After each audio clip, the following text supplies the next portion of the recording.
I am Che Diaz, your host and queer, non-binary, Mexican-Irish diva representing everyone else outside these two boring genders. Woke moment! Welcome to MsMojo, and today we're counting down our picks for the top 10 TV characters that we love to hate. Listen, Sunshine, we need chorus members. People to stand behind me and stare at me with wet, moved eyes while I sing solos. So I encourage you to audition for a Glee Club. For this list, we'll be looking at the most irritating, unrelatable, or just unlikable television characters we cannot get behind, but still love to hate watch. Since we'll be discussing character developments, a spoiler warning is in effect. Which TV character is like nails on a chalkboard to you? Let us know in the comments. Number 10. Andy Bernard, The Office. You know that colleague who's super insecure, always kisses up to the boss, and treads on everyone else in the process? Why would Dwight go to New York without telling anyone? You think he went to see Jan? That's not like him. Yeah, that's Andy Bernard. Joining this Dunder Mifflin team in season 3, it didn't take long for the character to start grating on the viewers. Sure, he had his moments and provided plenty of comedy gold. Stop protecting me. I'm a man. I can protect myself. This is misdirected anger, and I'm sorry. I don't mean to lash out at you. There's a lot coming up right now, all at once. Dad, go to hell. I'm taller than you. But that isn't enough to tune out all the times he was self-serving, obnoxious, and short-tempered. It's not like he was even good at his job. Seriously, there were so many reasons to let the character go, and yet he stuck around for far too long. Vulture even listed him among their TV's 10 most annoying characters. Where's Jim? He and Pam are having their Valentine's Day lunch. For 2 hours, really. So you're concerned about people's long absence from their place of work. If the shoe fits. Number 9. Rory Gilmore, Gilmore Girls, and Gilmore Girls: A Year in the Life. Thanks to her sharp tongue and judgmental attitude, we had a love-hate relationship with the family's matriarch, Emily Gilmore. You have to call us once a week to give us an update on her schooling and your life. That's it. That's the condition. If you agree, you come to dinner tomorrow night and leave here with a check.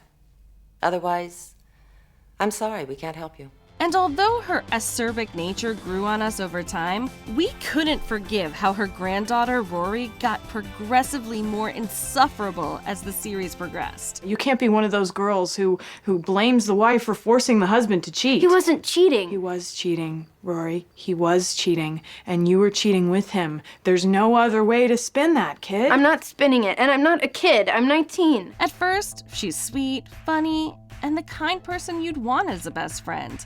But as she gets older, her moral compass deteriorates. She becomes selfish and entitled and creates a deep chasm in her relationship with her mom. No, you're not quitting Yale. Yes, I am. You're acting incredibly immature, and I know it's because you're hurt, but you've got to get a grip. This is too important. You've been working toward Yale your whole life. We kept watching in hope that the old Rory would return, but she was gone. Sadly, the sequel series didn't bring the old her back either. No. What about your relationships? You and Jess, you and Dean. They'll be in it too. Don't forget to include Logan, the guy you just can't quit. Not fair. It's my life, Rory. I went to all this effort for many, many years, making sure that people only knew what I wanted them to know. And now you're gonna lay it all out in a book? Number 8. Chuck Bass, Gossip Girl. Chuck is a pretty despicable guy. He's a sleazy, devious, egotistical womanizer whose actions were typically beyond questionable. I told Chuck I'd take either you or the hotel. He chose to give me you. No.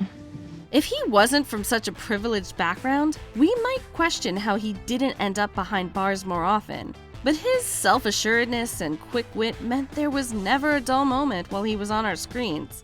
I did what I had to win. No. I can't let my feelings cost me all that I've built.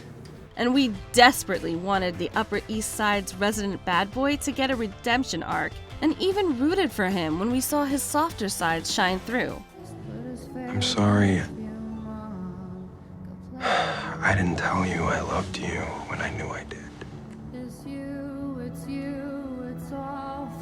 Most of all, I'm sorry that I gave up on us.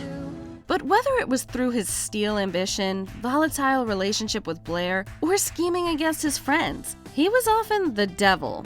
Well, at least he wasn't Gossip Girl. Number 7. Janice Friends. When we first watched Friends, our feelings towards Chandler's on-again, off-again girlfriend probably aligned with Joey's. Every time she starts laughing, I just want to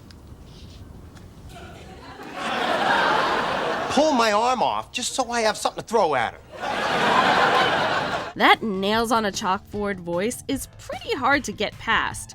And even when we did get to know her, there was no denying that Janice Littman-Guralnick was, to put it mildly, a tad annoying. Something deep in your soul calls out to me like a foghorn. Janice, Janice. And sure, after many rewatches, that's still true. Especially as she keeps popping back up at the most inopportune moments. And she's gonna be louder out here, too. Just the crickets and oh my God! Okay, but if we don't get this house, she's still gonna show up wherever we go. I mean, at least if she's here, it eliminates the element of surprise. But we also learned to appreciate her good qualities, and even grew to like her. And it could be worse. At least she's not Ross, who, over time, lost favor with many fans due to his entitled nice guy act. Okay, Ross, listen to me. I am not yours to save. But you are. What? Well, you're my lobster. Number 6, Pete Campbell, Mad Men. To work in the fast-paced advertising industry, you must be ambitious, calculating, and quick-witted. I can't believe the hours I've put into helping you become the monster you've become. I was doing my job. It was my account! Your account? You have no idea what you're doing. And fewer characters encompass this better than Pete Campbell. He's also conniving, callous, and not above using blackmail to propel himself up the industry ladder. You're not who you say you are. And there's obviously a reason. Come on. I would like you to reconsider my qualifications. He's convinced that all he wants is success and respect. Yet he often trips over roadblocks created by his own deceit, petulance, and general unlikability. He's basically a Don Draper wannabe, but not as slick. Plus, he's an awful husband. We are not adopting a child. That's final. Will you calm down and we can talk Hell's bells, Trudy! That is final! Nevertheless, he's often driven by recognizable human emotions. It's highly relatable and even helps humanize him. So, as much as we want to blindly hate him, he has our sympathy too. Number 5, Sheldon Cooper, The Big Bang Theory. As Bernadette once wisely said, Sheldon doesn't know when he's being mean because the part of his brain that should know is getting a wedgie from the rest of his brain. But does that really excuse Sheldon's bad behavior or mistreatment of his friends? Think about it. If you knew someone who constantly belittled your career or education, loved to point out how much smarter they are than you, and generally had an insufferable superiority complex, would you stick around? We wouldn't. Howard, you go ahead and eat. This isn't gonna make any sense to you. Sheldon, I have a working understanding of physics. Yeah, good for you, and don't stop working on it. And while Sheldon does have moments of growth, empathy, and understanding, they're often few and far between. And yes, we know he struggles with acceptable social behaviors and typically doesn't have malicious intent, but he could be a real jerk. You know how when you're sick, you're allowed to be cranky and say whatever you want and other people's feelings don't matter? Ooh, gentle and loving, this is gonna be tricky. So seeing him get his comeuppance was usually highly entertaining and extremely satisfying. You shot your spit in my mouth! Is that gonna be on the test? Because I don't think I can do that again. Number 4, George Costanza, Seinfeld. Everyone in the core 4 has some unlikable tendencies. We refer you to the finale. But when it came to creating George Costanza, we reckon the writers took a trip to the jerk store and practically cleared the place out. Well, the jerk store called. They're running out of you. What's the difference? You're their all-time bestseller. No offense to Seinfeld co-creator Larry David, who reportedly based the character on himself. Anyway, George's actions were often reprehensible and only worsened as the series progressed. They gave me this incredible office, a great view. So, hold on, they think you're handicapped. Yeah, well, because of the cane. You should see the bathroom they gave me. How can you do this? From faking disabilities, falsifying charities, and even inadvertently causing his fiance's death, we're shocked he wasn't locked up sooner. Hey, check this out. I gotta give Christmas presents to everyone down at Kruger, so I'm pulling a Watley. A donation has been made in your name to the Human Fund. What is that? Made it up. But he was also so hapless and incompetent that we couldn't help but get a kick out of many of his misdemeanors. And there were many. Number 3, Che Diaz. And just like that, when the Sex and the City sequel revival promised better representation and more diverse stories, we were excited. But then we met Che Diaz. Che is more caricature than relatable, and it often feels like their inclusion is just about checking boxes. Like an episode of Unsolved Mysteries, they're so confused. Okay? Yeah. I don't know, I think we all are these days, you know? It's like, oh, he, she, they, them, oh, please tell me which box to check! And even then, they're basically a walking stereotype who speaks in cliches and hosts an aggressively woke podcast. I know that no one person can represent all the genders and sexual orientations or an entire race, and I fully acknowledge that we are complicated, diverse beings. We at least hoped they'd positively impact Miranda's sexual awakening. But nope, and it just gets worse as their relationship progresses.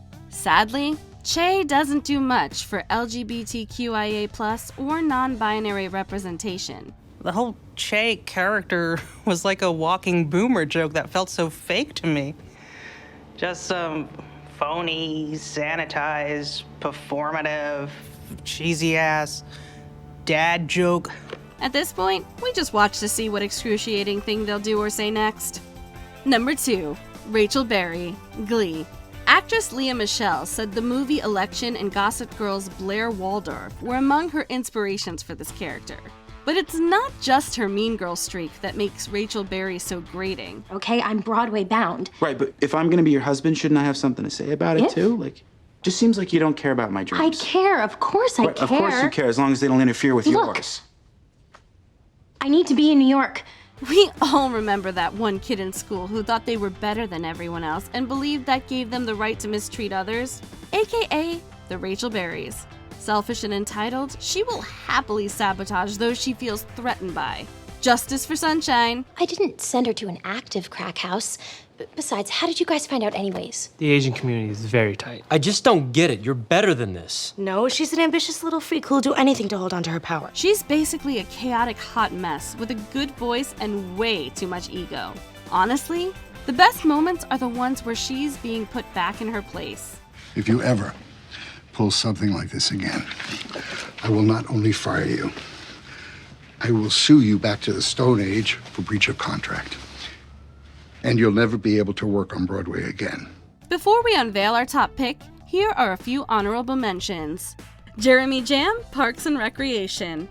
We don't condone violence, but Ron's actions weren't entirely undeserved either. Don't you touch me? I'll give you that one.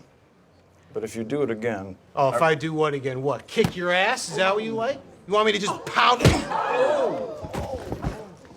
Dan Scott, One Tree Hill. He accumulated many enemies, including the audience, but ultimately found redemption. And all I could think of was how everything that had gone wrong in my life was his fault. And it wasn't gonna get better until he was gone. Dennis Reynolds, It's Always Sunny in Philadelphia. He makes the rest of this dysfunctional gang look sweet. Now that's saying something. You're a complete sociopath. Don't interrupt, okay? Now, if you've completed all the other steps properly up to this point, she'll naturally want to take the relationship to the next level, but you're not going to do that. You're going to do the exact opposite. Dawn Summers, Buffy the Vampire Slayer. We wish the idea to give Buffy a sister had never dawned on the writers. I know I care about you. I know that I worry about you. You worry about me because you have to. I'm your job. Protect the key, right? Oliver Trask, the OC. Manipulative, controlling, and deceitful. He got what was coming to him in the end.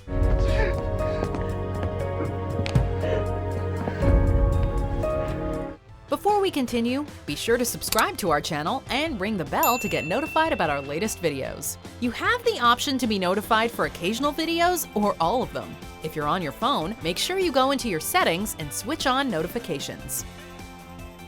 Number 1. Joffrey Baratheon, Game of Thrones. Do characters get more loathsome than this? Pick up your sword. It's not a sword, my prince. It's only a stick. And you're not a knight. Only a butcher's boy. Even if we compiled everyone we've discussed so far into one super reprehensible character, they'd probably still only be a fraction as awful as Joffrey. If you want Robb Stark to hear us, we're going to have to speak louder! What is the meaning of this? He's a merciless, cold-hearted, tyrannical ruler, and not even a good one at that. He takes great joy in the pain of others, and the way he treats everyone, from his enemies to his betrothed, is brutal. I'm going to have it served to Sansa at my wedding feast. No. She is no longer yours to torment. Everyone is mine to torment. Sure, he had a troubled past, but that hardly excuses his sadistic behavior. He was evil incarnate with delusions of grandeur, a dangerous combination. I speak as a first-hand witness. Climb down from the high table with your new Valyrian sword and show everyone how a true king wins his throne. We don't think too many GOT fans were particularly saddened to see him meet such a gruesome end. Do you agree with our picks? Check out this other recent clip from MsMojo. And be sure to subscribe and ring the bell to be notified about our latest videos.